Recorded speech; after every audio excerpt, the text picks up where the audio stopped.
Albert's school days were a mixed bag. Sometimes he was a model student, and other times he would drive his teachers crazy. Albert began attending school in 1885, when he was 6 years old.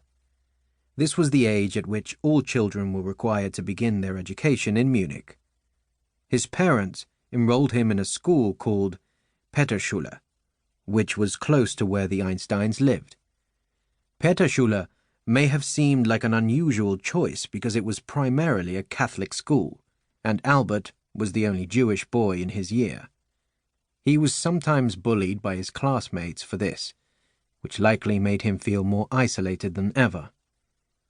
Peterschule, however, was also known for its high academic standards, and Albert's parents wanted to make sure their son got a good education.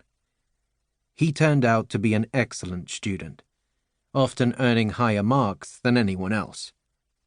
However, he did not care for the rigid way the school was run. Children were expected to be as obedient as soldiers, which simply did not fit with Albert's way of thinking. Nevertheless, he kept quiet and generally stayed out of trouble.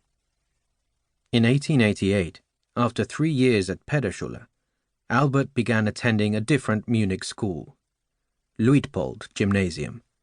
He took many different courses and again earned good grades. He was not particularly keen on all his classes, though. He did not have a great interest in Greek and Latin, for example. He did, however, enjoy receiving instruction on the Hebrew language and the Jewish faith in general. He eventually began to study Christianity and read the Bible as well. Did you know? At the time in Germany, the word gymnasium didn't mean a place where students had gym class, but rather a school that prepared students for college. His favorite classes were those involving mathematics and science. He would learn about the branch of science called physics when he was a little bit older.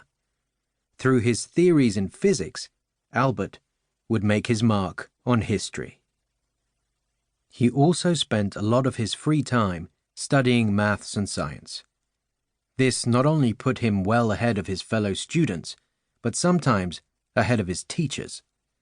By the time he was just 14 years old, he had a firm understanding of calculus, an advanced form of mathematics that most people never grasp in their lifetime.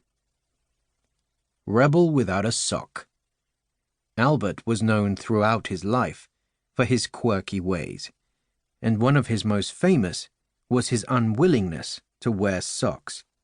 He once explained to a friend that his habit began when he was still very young, and his big toes used to break through whatever socks he had on at the time. So, he decided there was no point in wearing them at all. He carried this habit well into adulthood, going so far as to go sockless, even when in the company of royalty. In such situations, he enjoyed the fact that he was engaging in a small act of rebellion, yet one that went unnoticed by everyone but him.